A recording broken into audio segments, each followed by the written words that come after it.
Okay, magandang hapon. Pag-usapan natin ngayon ang patungkol kahapon, kahapon. Ang inatinan ko kahapon ng mga activities, karaban ni Red Liaga ng Antipolo City. Pangalawa, yung karaban na ginanap na pamumuno ng Kampilan under Attorney Jing Paras. At ang panghuli ay nag-observe ako sa mga rally ng makakaliwa ng bisyap o ano paman. Matindi ang kanilang organisasyon, ang kanilang grupo. Marami sila nagkakaisa, marami silang nabulag ng kaparian at ng madre at ng makakaliwa.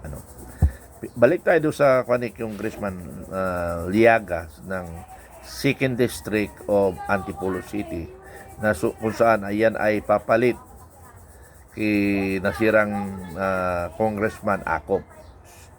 Kaya mayroong election sa 14 March itong taon na ito.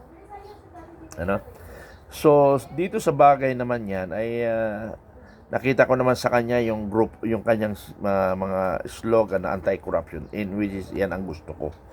Dito naman sa Kijing Paras ay nagparamdam lang at ipinakita rin sa mga grupo. So natapos ng matiwasay. Dito naman kahapon sa mga makakaliwa, una magaganda. Nung mga umikot-ikot ako ay nagsabi ako sa mga kapulisan ng mga pabulong na itong makakaliwa, tandaan ninyo, sana hindi kayo madala. Ang layunin nila dito ay magkagulo. Kasi sa lahat ng mga rally ng mga makakaliwa, ang objective nila, ang huli nun ay gulo, magkagulo. Bakit? Kasi nga may issue against the government. That is their objective. May issue laban sa ating gobyerno. So yun ang hinahanap nila, magkagulo. Kaya bandang uli, nagkagirian, di ba? Kasi ang nangyari, from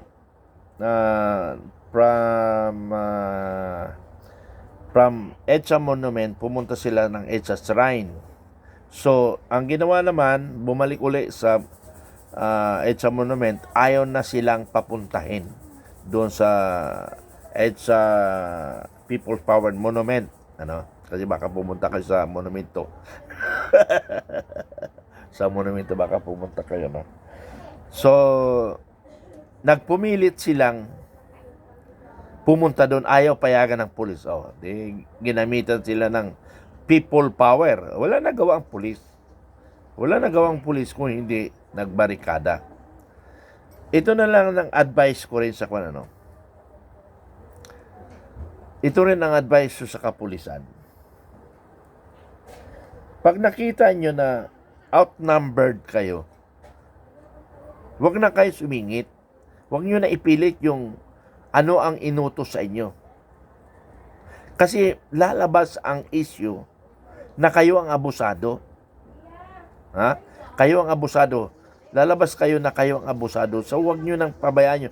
Pag na-try nyo, na nakramdaman nyo, hayaan nyo na lang para hindi kayo magiging katawa-tawa na wala kayong kakayahan.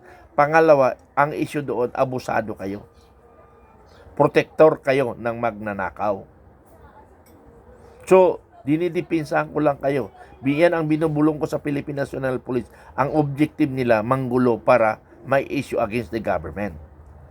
And through you, Philippine National Police. Kayo mga Philippine National Police naman, mga officer, dapat yan ang natututuhan ninyo. Na wala naman tayong makukuha sa kanila. At alam naman natin, hindi sila magtatagumpay. Unless kung napuno nila EDSA. Kung hindi sila magtatagumpay, hayaan nyo na lang. Ngayon, kung naramdaman nyo magtatagumpay sila, ay tawagan nyo na buong persa ng gobyerno. Ganun lang yun. Ewan ko ba, hindi ko maintindihan itong leadership ng Philippine National Police. na hindi man lang itinuro sa lang mga taktika. Although alam ko, ang pulis na iba na nagagawa nila, alam ko. Kasi naobserban ko, napapanood ko. Katulad yun sa kwan. Katulad yung September 21, 2024. Oh. Hindi sila nakialam kasi alam nila, hindi nila kaya. Kami tuloy ang nanawagan sa pulis na tulungan kami. Hindi pumunta sila kasi alam nila na hindi nila kaya. Or, bahala kayo, magkamatayan kayo dyan. Kayo naman yan eh. Oh. Nung nalaman nila na napasipay ko, ako mismo ang nagpasipay doon sa sitwasyon. Kasi ang sabi ko, ang sabi ko sa Philippine National Police, ang sabi ko sa mga taong, huwag kayong papatol. Huwag kayong papatol. Yan ang maging dahilan ng problemang pagbagsak ng martial law. Pero hindi ko sinabi yun. Huwag kayong papatol dahil delikado. Iwasan nyo ang gulo. Naiwasan, pero hindi rin nakaya kasi nandiyan yung makakaliwa. Nag-isip naman ako ng ibang strategy. Anong strategy ang ginawa ko, mga kaibigan? Anong strategy ang ginawa ko? Sinabihan ko, yung mga yan ay mga NPA. Mga NPA. So, NPA, terorista, turista. Hindi pa rin sila tinablan. Sabi ko, ano na naman gawin ko? Tuloy pa rin sila. Okay, sabi ko ganito. Ang magtaas ng kamay, yun talaga ang diehard NPA. Yun talaga NPA. Okay. NPA, terorista. Anak ko, out of 1,000, nabilang ko na lang, hindi umabot ng 10 ang nagtaas. So, ibig sabihin, naging effective yung estratehiya ko. Nag-isip ako kung paano ko mapatigil. NPA, mga NPA yan. Wala nang nagsitaasan, ilan na lang.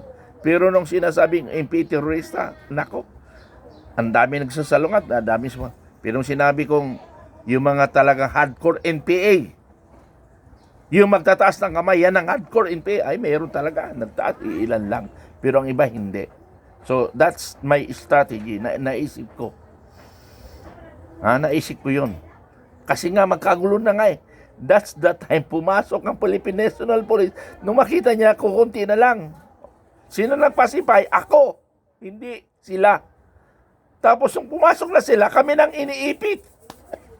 Baliktad. Kami na naman ang iniipit ngayon. Na ayaw nilang dumami kami. Ay, Diyos ko, natatawa na lang ako. Sabi ni General Kita sa akin, bumulong. Namaya, iniipit tayo, iniipit. Sabi ko, sir, naramdaman ko na yung gagawin nila, pero hayaan na lang natin siya. Total, mayroon pa naman tayong atrasan eh. Sabi ko na lang. Hinahayaan ko na kasi kaysa naman mag-away kami ng pulis. Sabi ko, hayaan mo na lang siya, mayroon pa naman tayong atrasan. Ay, importante, naiipon pa yung tao. Then, nagkaroon ako ng request. Sir, request na, ready to fire. Bahala na kayo, ano ibig ko sabihin, ready to fire. Hindi pumayag yung boss namin. Hindi na pumayag. Bakit hindi pumayag? Hindi, wag muna kasi naluan tayo mga sindikato. So, yun lang. Maraming salamat. Bye-bye. I love you all. Magandang araw. Ang tagapagsalita ng Malacanang, instead na sasabihin niya, pananagutin natin lahat ang mga nabanggit ng 18 Marines sa kanilang mga aligasyon, panagutin natin. Hindi po pwede yan sa ating administrasyon dahil kasiraan ng ating Pangulo. Ganun sana ang linyada nila ng salita para hindi masira ang Marcos. Lumalabas ngayon defensive ang sagot na naman ni Claire Castro. Abogado ba ito? O baka nilagyan lang ng abogado ito? Kasi hindi niya alam eh. Bawat bigkas ang salita niya ay nasisira ang imahe ng Malacanang. Nasisira ang presidente. Abogado ba talaga ito? Pero sabi ko nga, nakakabubo ang malita-malita. No? Nakakabubo talaga malita-malita. Sana ang sinabi niya na lang, panagutin. Now, kung hindi niyo mapatunayan ng 18 Marines, sila ang mananagot sa taong bayan, sa mga inakasahan nila at sa ating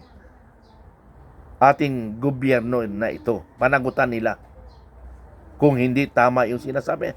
And that is very clear na neutral tayo. Ngayon, nakikita ngayon na they are very defensive sa lahat ng sinabi ng 18 Marines. Binabaliktad ngayon ang pangyayari. Maling-mali.